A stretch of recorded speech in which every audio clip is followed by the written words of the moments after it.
What is up, you guys? It is your boy Brent Biggest here, and welcome to another video. In today's video, we are going to be doing the Pittsburgh Steelers. And to be honest with you, the Steelers, they're a bit of an interesting team.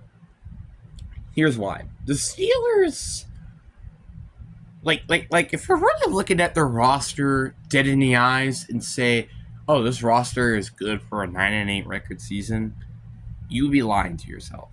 Because look at the roster dead in the eyes and say that. Because, obviously your quarterback situation is better with Fields, which, in my opinion, who can be really, really good in this team. And then you also got Russell Wilson. Running backs, got Najee Harris, and in my opinion, a pretty underrated running back in Jalen Warden, who can be really, really good when he gets on the field. Then your receiving core is not that good. You traded away Deontay Johnson, and your best receiver at the moment is George Pickens, and I think the rookie that they drafted, Alarman Wilson, something like that. I don't know. There's so many Wilson receivers at this point. Leave me alone. Then you got Pratt Firemouth and Darnell Washington. In my opinion, I think a very underrated tight end in Darnell Washington because, well, he's 6'8". And then your O-line looks a little promising with, like Troy Fautanu, and also who you drafted last year, Broderick Jones. Then on defense, your defense is really, really good, but there are some issues with it, which I'll talk about a little bit as well. Cameron Hayward, T.J. Watt, Minka Fitzpatrick, Jordan Poyer, but that's about it on defense, and that's a little bit of a concern. Your linebacking core is a bit of a question mark. I don't really know who their linebacking core is in the top of my head, but it's not that good. I'll tell you that much. If I can't remember their names, oh yeah, I forgot they had Patrick Queen, which Patrick Queen was more of a blitz linebacker than he actually is going to be guarding people. So I'm kind of curious to see how they use him on this defense. I'm kind of curious. And also, after all, Ravens are really known for actually being really, really good at developing linebackers. So I'm kind of curious to see what they're going to do with Patrick Queen. And then you also got just that entire corner room is a little not the greatest, I would say. Just the fact that they used the pick on Troy Fautanu was an interesting pick. I'm not saying it was a bad pick at all because, after all, they could definitely use some help on the O-line. It's just corner, I think, would be probably, if I was thinking of important positions right now, I'd say maybe corner. But I would say O-line, though, maybe second, maybe third. So I was, and that's where it kind of went surprising that I think they drafted Peyton Wilson to 96 or 100th overall pick or something. I don't remember, but I did like that pick. I just I wasn't he down there all the way because of injuries or something. I don't remember, but again, you get the point. The point is that this team just does not look in the top of my head a 9-8 record team because, but let's say, for example, you just threw in, I don't know, some random rookie head coach, right? Would you seriously expect this team to go 9-8? No, I wouldn't. Because the O-line, even though with Troy Fautanu and Broderick Jones, still isn't that really good.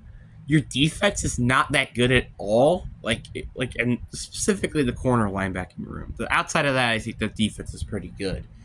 But oh yeah, I just forgot to mention Okay Smith. In my opinion, one of the most underrated players in the league. He is literally my most underrated player in the league. I don't think it's even a question. Because everybody, I don't know why people just don't talk about him. In my opinion, he's one of the best pass rushers in the league. And I feel like the one reason why he's not being talked about as much is because T.J. Watt exists and he's on the same team. So, maybe not I feel like he's toe to toe with players like Micah Parsons, not Not Myles Garrett and TJ Watt. I think that's a bit of a different story.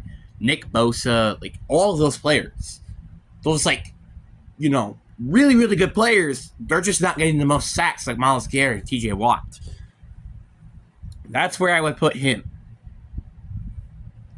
So, and then you got, again, that entire quarterback room is really, really interesting. Russell Wilson is supposed to be the starter, which I thought was interesting because I think Fields is better than Wilson. Not because I say, oh, Wilson sucks, right? Because obviously I don't think he does. I think he's very underrated. Everybody's been talking about, like, oh, this guy sucks, when he really hasn't sucked. You know whose fault that it really is? The lack of actual supporting cast on that entire offense. That entire offense is literally held with paper and string. Literally. Like, I don't know how that offense is really even functioning. Like, yeah, I like your running back room with Jalen McGlatton and Javonte Williams. And obviously they also had Sharon P during the time. But the receivers, they're not bad, but they're not necessarily great or good either. Like, Jerry Jeudy is kind of inconsistent. Cortland Sutton hasn't really gotten over 1,000 yards. And Greg Dutch is Greg Dutch. And then your O-line's kind of mid. That's kind of what this team is a little bit. I mean, I do think George Pickens is better than both of those receivers. And Pat Freiermuth is way better than Greg Dutch. And as much as I really like Jalen McGlatton, I have to say that the Steelers running back core is really, really a lot better. So, and also with this team known for being really good at developing wide receivers, I wouldn't be surprised if their rookie receiver ends up playing really, really well this year. I wouldn't. So, but the reason why I think this team is going to maybe contend for a Super Bowl, it all comes down to this one person. And yes, it's not TJ Watt, it's Mike Tomlin. Mike Tomlin has found some of the weirdest ways to make teams have a above 500 record. Like, it's crazy to me how the fact, I don't think this guy has never won a Super Bowl. Actually, yeah, he has actually with the 2019. But it's funny to think about that he's only made it to like 2 Super Bowl appearances and only won one of them. Like, it's actually insane to think about. It's insane. Like, when you think about the Steelers, they haven't really had a losing season record since 2003. You know what's happened back then? Patriots only won 1 Super Bowl with Tom Brady back then. That's crazy to think about, but yeah, that's true. Aaron Rodgers, he wasn't even in the league yet. Like, that's crazy to me. Like, thinking about that all the way back then is like crazy. But it's really interesting. I do think, in my opinion, this team has a lot of potential.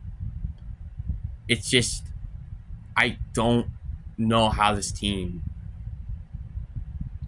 is just going to be this year. Because, like, I mean, like, the Ravens did get it worse. I think the Bengals also got worse, even though Joe Burrow's going to be back for a full season. I do think that will help. And the Browns, I think they're neutral, to be honest. Browns are neutral. Like, I don't think they got worse or better during the offseason, in my opinion. So you kind of get the point here. The point is, this team is extremely, like, interesting heading into the season, because I think I could probably say that this might be the only team in that division who got better during the offseason. So, yeah. But anyway, guys, I really do hope you guys enjoyed this video. Peace.